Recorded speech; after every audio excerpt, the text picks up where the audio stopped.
আশ্বাসেই সীমাবদ্ধ পাথরকুয়ারি। সিলেটের লাখো শ্রমিকের ঘরে উৎসবের বদলে হাহাকার।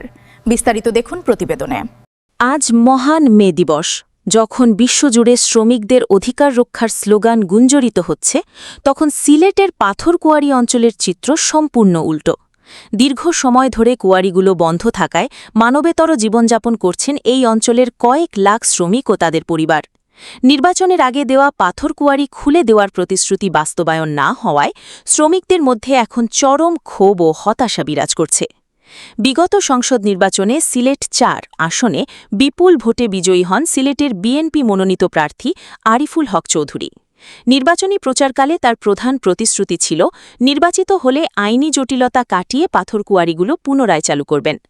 এই আশ্বাসে বুক বেঁধে শ্রমিকরা তাকে বিপুল ভোটে বিজয়ী করেন। বর্তমানে আরিফুল হক চৌধুরী সরকারের প্রবাসী কল্যাণ ও বৈদেশিক কর্মসংস্থান মন্ত্রণালয়ের মন্ত্রী হিসেবে দায়িত্ব পালন করছেন। কিন্তু ক্ষমতার পালাবদল এবং মন্ত্রিত্বের তকমা যুক্ত হলেও শ্রমিকদের ভাগ্যের চাকা ঘোরেনি। পাথরকুয়ারি বন্ধ থাকায় এই খাতের ওপর নির্ভরশীল প্রায় ১০ লাখ মানুষ কর্মহীন হয়ে পড়েছেন। কুয়ারি সংশ্লিষ্ট ছোট বড় ব্যবসায় ধস নেমেছে। সরজমিনে দেখা যায় শ্রমিক কলোনিগুলোতে চুলো জ্বলছে না নিয়মিত। সন্তানদের পড়াশোনা বন্ধ করে দিয়ে উপার্জনের সন্ধানে তারা পথে পথে ঘুরছেন।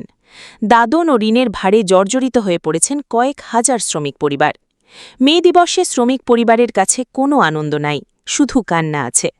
দীর্ঘদিন ধরে পাথরকুয়ারি খুলে দেওয়ার দাবিতে স্থানীয় সচেতন নাগরিক ও শ্রমিক সংগঠনগুলো আন্দোলন করে আসলেও প্রশাসনের পক্ষ থেকে কোনো কার্যকর পদক্ষেপ নেওয়া হয়নি। পরিবেশ রক্ষার অজুহাতে কুয়ারি বন্ধ রাখা হলেও বিকল্প কর্মসংস্থানের কোনো ব্যবস্থা না থাকায় শ্রমিক পরিবারগুলো এখন নিঃস্ব। মন্ত্রীর বর্তমান ব্যস্ততা এবং সরকারি নালা কার্যক্রমের ভিড়ে পাথরকুয়ারির বিষয়টি তলানিতে পড়ে যাওয়ায় খুব বাড়ছে সাধারণ মানুষের মনে। প্রশ্ন উঠেছে, যাদের ভোটে আজ তিনি মন্ত্রী, তাদের এই দুর্দিন দেখার কি কেউ নেই? আজকের এই মে দিবসে সিলেটের পাথর শ্রমিকের একটাই দাবি, প্রতিশ্রুতি বাস্তবায়ন করুন, পেটে ভাত দিন, পাথরকুয়ারি খুলে দিন।